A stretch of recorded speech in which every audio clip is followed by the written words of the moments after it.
everyone, welcome to A Stitch in Time. Today is Wednesday. It is February 16th, 2022, and this is episode 210. My name is Carol. My Ravelry name is Knits and Pearls, and I am coming to you from the Fraser Valley of British Columbia, Canada, not too far from Vancouver. Hope you've all had a good week. Mine's been pretty good, but I have to confess I'm in a little bit of a funk today. And I think that's due, at least in part, to the fact that it is now mid-afternoon and I have absolutely no idea what I'm going to make for dinner tonight. Because I'm the better cook and because I no longer work outside the home, the vast majority of dinner prep falls to me, and I'm perfectly okay with that. I don't love to cook, but I don't hate to cook either. What I don't like is coming up with the ideas for meals. And quite often while we're putting our grocery list together for the week, we'll talk about it. But we didn't do that this week. And even though we threw around a few ideas last night, we never really settled on anything. Some of the ideas required ingredients that we didn't have, and I don't really feel like going to the grocery store. So consequently, I've done nothing. I haven't taken anything out of the freezer, and I haven't settled on anything. I know what's going to happen too. I think why I'm feeling so grumpy about it is it'll be time to get something ready for dinner, and I'm going to be searching through the cupboards and the freezer and the fridge, and eventually, I'll figure something out. I always do, but I just don't like that uncertainty. Do you guys go through the same thing? Anyway, I didn't really mean to go on and on about that. After all, this is not a cooking show or a meal planning show. It's a knitting show. So let's talk some knitting. Before I tell you about the projects I've been working on, I just want to remind you that the Year of the Stash Make-Along is taking place in the Ravelry group. It has two components. One is a year-long chatter thread in which you can talk about all the projects that you are making from stash. The other is a personal sock yarn club, which is a monthly knit along in which you knit a pair of socks from stash. So head on over to the A Stitch in Time podcast Ravelry group. There is a link in the show notes, and read the first post of each of the relevant threads, and that'll give you all the details you need to know to participate. So once again, I would just like to thank our sponsor for a couple of the prizes that will be awarded in early March. Lisa of Fiber Nymph Dye Works has generously donated a $30 gift certificate times 2. So they will go to the winner of the February General Chatter thread for the Year of the Stash, and also to the January winner of the FO thread of the, let me say that again. Also to the winner of the January Personal Sock Yarn Club FO category. The winner of the January Personal Sock Yarn Club Chatter thread will win this project bag that I made. And also one of our viewers, Allison AJ Borthwick on Ravelry, she donated this cute little macaron little plastic case. And one of the prizes that I also want to include with this arrived this week, and it is this darling little macaron progress keeper. Can you see that okay? Want to get too close, I'm not sure if it goes blurry. Anyway, it's very sweet. It is from a shop called Whimsy and Sassy. I ordered a few other things from her, and I will show those to you as we progress through the make-along, because they'll be for different prizes, various months. I've also ordered some stitch markers that I wanted to include here, but they haven't arrived yet, and I'm starting to think it probably has something to do with that whole trucker thing going on back east because I did order them from a shop from Ontario, and I just have a feeling maybe they're hung up because of that. Maybe there's no one to drive them across the country because they're all busy over there. But anyway, eventually they'll get here and I will show them to you when I do.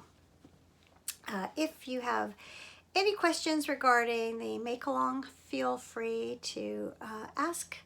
And if I don't answer quickly, someone else, if you know the answer, feel free to jump in. I had that happen over the weekend and I so appreciate that. Don't hesitate. If you can answer someone's question or help them out in some way, feel free. I will not mind at all. It's actually been just so much fun to see so much activity in the group, and you guys are all making some awesome things, and some of you from like really deep stash. I think that's the most satisfying feeling, when it's been sitting in your stash for ages and ages. That is not the case with my next two projects, but that's okay. It is technically stash. I bought the yarn last year. So first up, I have this sock that I've been knitting out of Leo and Roxy. They're 80-20 base, and this is, or 80-20 sock base. This is the Patches to Patches colorway. There's the info there. And I don't have the label in front of me, but the heels and toes are from some leftover Ancient Arts 80-20 sock yarn in the flamboyant colorway. So I really like how this turned out. If you watched recently, you'll know that I started out this pair from the other end of this ball, and it was quite a bit more saturated than this is. So I ended up taking that one back and knitting this one from the other end of the skein, and I'm much happier because I feel confident that my second sock will match fairly well. So this is a 64 stitch top down sock, 2mm needle, yarn over short row heel and a rounded toe. I had a little incident here. I had some gaping stitches, so I just took just a piece of yarn and just kind of wove them in, tightened up that hole. Most of the time I don't have to do that, but I never hesitate to if I do. So I know I've had questions over the years about what to do about holes in socks.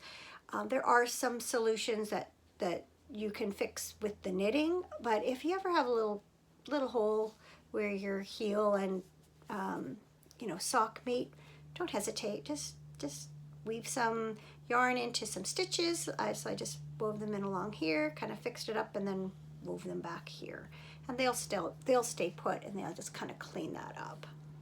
So yeah, I hadn't really planned on working on this sock. I had put this pair down when I cast on my February Personal Sock Yarn Club socks, which I will show you next. But I'm really glad that I went ahead and put the heel into here, because I came to a point where my other socks, it wasn't a good time to work on them, or like they weren't at a good point.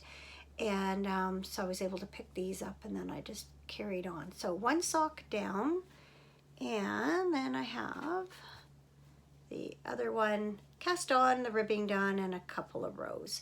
So again, these are ready to pick up whenever I feel like working on them. I actually think I prefer that pair to my Personal Sock Yarn Club socks, but they have grown on me. I know last week I mentioned that I was at first struggling to find the right combination of needle size and cast on stitches, because it looked like the yarn was going to pool in a way that wasn't pleasing to me. I'm very particular about that sort of thing. This is the yarn. It is from Crafty Jack's Boutique, the Tough and Tender base, which is I think it's 90% superwash Tarky and 10% nylon. And I bought it because I was intrigued by trying out this base. And it does have a really nice feel. It's soft, but you can feel it's got some strength to it, and it's quite a plump quite a plump yarn. It's knitting up really nicely. I enjoy working with it. This is the Beachcomber colorway. So I ended up settling on a 2.25 millimeter, try that again, 2.25 millimeter needle, and use 60 stitches. And it did pool on the ribbing, which is 1 by 1 ribbing, which I don't usually do, but I did. But I actually like how it ended up knitting up. I think it looks really nice. The colors are, you know, kind of evenly distributed. There's a little bit of a stripe or a spiral going on here. In the end, I actually really like how these have turned out. What I did when I did my short row heel is I took the yarn from the other end of the ball so that I wouldn't disrupt how the yarn was pooling, and I like how that turned out. This yarn over short row heel, this side is always, let's see, nicely closed in. This one, there's always a little bit of a loose stitch here. Most of the time, like in these socks, it's fine. There's no gaping hole. I don't mind it. But I somehow ended up with a hole on that other pair, which is why I fixed them. So anyway, yeah, there's one of the pair. And I've actually got quite a bit done on the second. I've been working on it while we've been watching a lot of Olympics on TV, so I am past the heel. I actually put the heel in last night to start the evening, and then I was able to knit between last night and this morning. I was able to get that far, so not too long, and these will be done. So they'll definitely be done well before the end of February, so when it's time for my March Personal Sock Yarn Club, I'll be able to go ahead. Just a reminder though that you do have 2 months to knit your Personal Sock Yarn Club choice for each month. So you don't have to rush. I just am going to try, as a personal goal, to try and finish them up each month before the next one begins. The main focus of my knitting time this week has been my Ashland sweater by Julie Hoover. It's a Brooklyn tweed pattern. It was designed to be knit with either Brooklyn tweed loft or Puri. I had a sweater's quantity of this green button jar colorway in my stash, and I recently mashed it up with several other colors and cast on this sweater. So the gold is Hayloft, the purple is Thistle, and the orange is Embers. And if you've been watching for a little while, I started this back in November, and last week I showed you that I had finished the entire body. And I tried it on, and I talked quite a bit about it last week, so I won't go into great detail this week.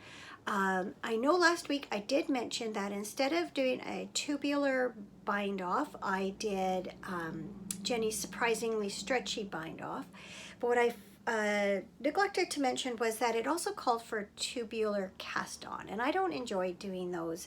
But what I find is that the alternating cable cast on, I think, has a very similar look to it, and that's what I subbed in.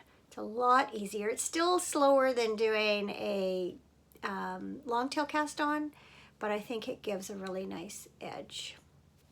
So this week I was really determined to finish up this sweater, and I really hoped to be wearing it and so that I could show you today, but that didn't happen. Having said that, I did stay up till 1 o'clock last night and finished it. And so I have 1, 2 sleeves ready to be sewn in. Now it's funny, I don't usually think up the titles of my episodes until I'm in the editing process. Sometimes it'll be based on something I've said. or maybe it's a theme of the different projects that I've been working on. But I had this bright idea of calling this episode Greensleeves. And ever since then, I've had that tune running through my head. And I don't know the actual words to Greensleeves, so what I've had going through my head is the Christmas carol, What Child Is This? So hopefully I haven't put that into your head by talking about it, but just to give you some insight as to where my episode title came from. So yeah, you can see, if I lean that way, you can see the whole sleeve. So I know last week I had just started the first sleeve, and I mentioned that I was concerned that it might be too long because this section of the sleeve from the cuff to the first motif was longer than it is on the body of the sweater. Having said that, it actually has turned out, I'm going to lean over to get all in frame, it's turned out to be just the right length. You can see it sitting right up here at the armpit area, and sits really nicely up here on the shoulder. So I think once it's sewn in, it's just going to fit just right with a little bit of a, you know, it does come down a little bit on the hand, but that's great. No problem there. I did have to do steeks on the armhole as well as the body. So once again, when you reach the armpit area, I don't know what else to call it, underarm, maybe that's more delicate. When you reach the underarm, you cast off your stitches, and then on the following row you cast on a smaller number of stitches, and then you continue to work the sleeve in the round until the color work is done, and then you cast off those steek stitches and then just do the remainder of the sleeve back and forth. It was a little bit trickier because this circumference was so small. I had to turn the sleeve inside out and very carefully feed the stitches under my sewing machine foot, but I sewed a line of stitches on either side of the center stitch of the steek, and then took my scissors and cut it open. And so you can see this, that's the extra fabric here. It's like two and a half extra stitches on either side. I learned a really cool new decrease in this pattern. So if you can see, well, I guess you can see on both sides. Do you see that very obvious decreasing there? They are double decreases, and what you do is you take a cable needle, and on this side you put 2 stitches on your cable needle, you slip it to the back of your work, and then you knit the first stitch together with the first stitch of the needle on the stitch on the cable needle, like you would do with a 3 needle bind off. And then you knit the second stitch on the needle together with the second stitch of the cable needle, and that creates this stylized decrease. And then on this side, you slip the cable needle to the front and do the same thing. So it's just a way of decreasing 2 stitches at once and making it kind of decorative. And then the rest of the sleeve just had regular, knit 2 together, slip knits, and then some bind offs. So yeah, I'm really happy with how the sleeves turned out. Now, look at them and they seem really bumpy and lumpy, but I pulled out my swatch to remind myself that once the sweater is blocked, those stitches will all smooth out and lie flat and look really nice. Now, the pattern does tell you to block the body and the 2 sleeves before sewing the sleeves in. and I haven't decided whether I'm going to do that or not. I don't usually I'll just sew the sweater together and then block it all when it's done. So I'm still deciding what I'm going to do about that. Yeah, I just haven't decided yet. It might make it easier if I can flatten out some of these edges before I sew in the sleeves. Plus all my stitches would be all nice and even by then.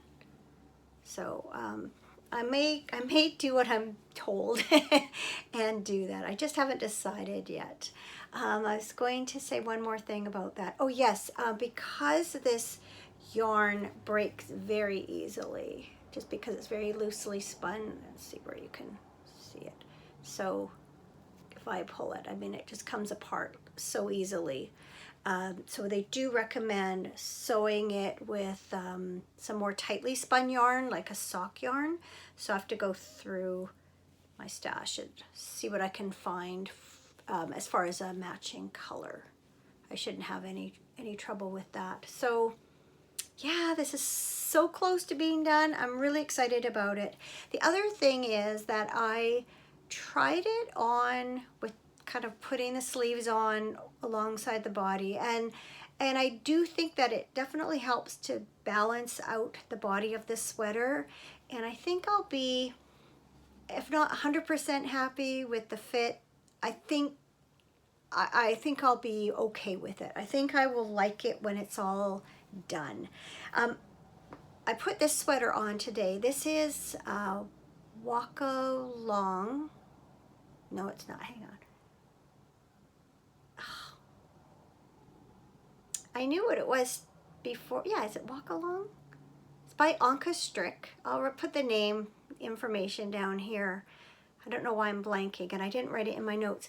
I knit this a couple of years ago using Madeline Tosh Merino Light. This is the Night Bloom colorway, and the black is Onyx. And it is an A-line, and I like it just fine. Not sure how much I'll be able to show you here. I'm going to push this ironing board back just a little bit so I can give you a little bit of a look. Maybe that's enough. Yeah, so see, it's an A-line also, and it's wider around the hip area, but I don't mind that at all, and but it also doesn't have that extra fabric in here the way the Ashland does, and I think it's just because of the way it has the shaping done. So it's just, to me, it's more pleasing the way it is shaped. But having said that, I think it'll be fine. I like the way, I don't have the pattern with me, I like the way they show it with worn over a collared shirt, and I would like to find a collared shirt in one of these colors. Probably I would go for the purple, because that was probably the best color up around my neckline, just to wear it over. I think that'll also maybe make it look better. So I think in the end I'll be happy with this, but it's definitely been one of those where I've had more angst over the finished product than I usually do when it comes to a sweater, or to a sweater or a finished project in general. Usually I can kind of visualize what it's going to look like and be happy with it. All right, that is it for knitting.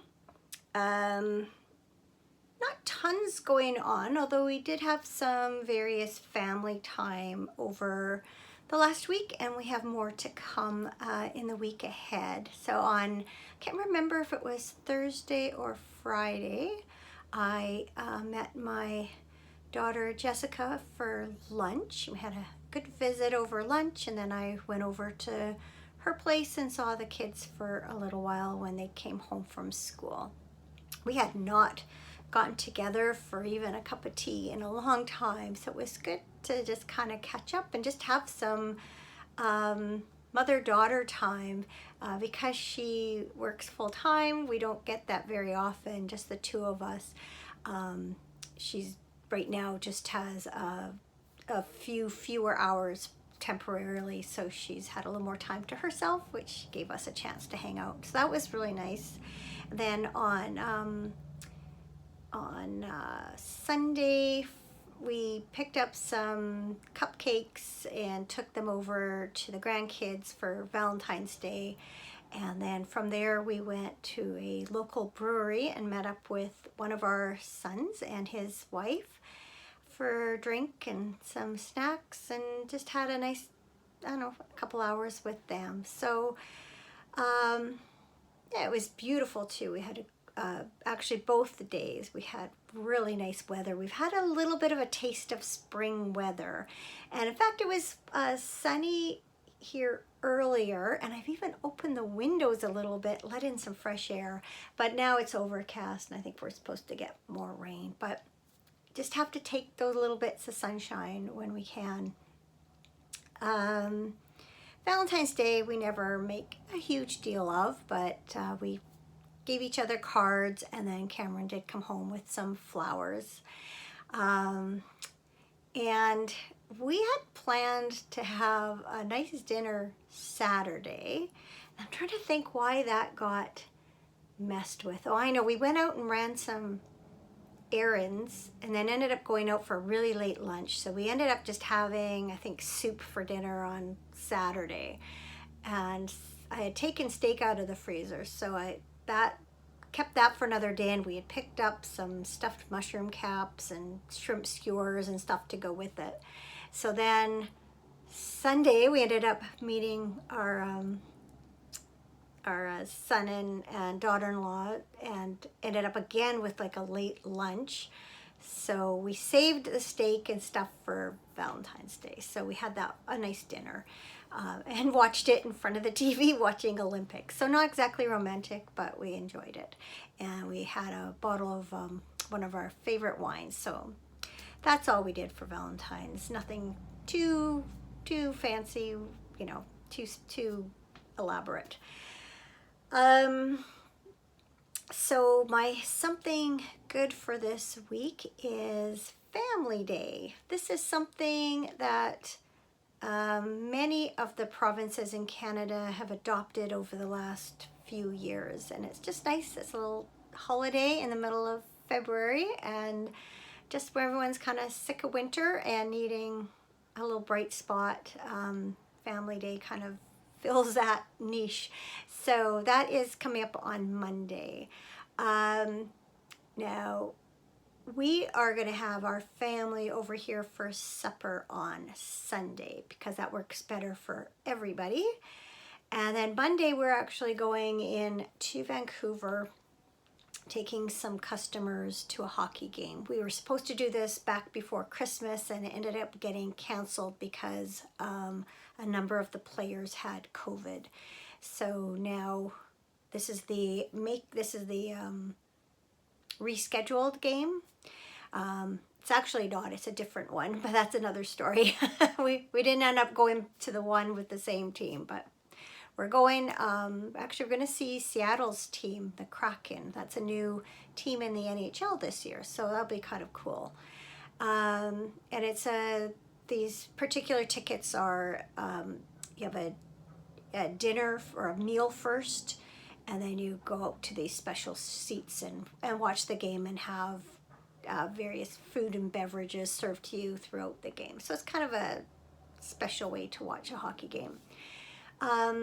So yeah, we decided, because Monday was already holiday, Cameron then took Tuesday off, so we're going to stay overnight down in Vancouver and then have a day in the city, and we're not sure what we're going to do yet, but we'll find something. It's always kind of fun to play tourist, except that the weather, at least at the moment, is not supposed to be great. So we'll see. We'll find something to do and enjoy, you know, an extra long weekend. So yay for Family Day. Because we'll be enjoying an extra long weekend, and because we won't be home for a couple of days, I don't intend to record an episode next week. But if all goes to plan, I'll be back here again with you in a couple of weeks' time. And by then, at the very least, I should have a finished sweater to share with you. Most likely at least one pair of finished socks, and without a doubt some new projects, because I am dying to cast something on. So in the meantime, I look forward to chatting with some of you over in the Ravelry group. If you have not already, come on by and check out the Year of the Stash make-along. You can jump in anytime. And for the rest of you, take care, enjoy your knitting, and I will see you all again very soon. Bye for now.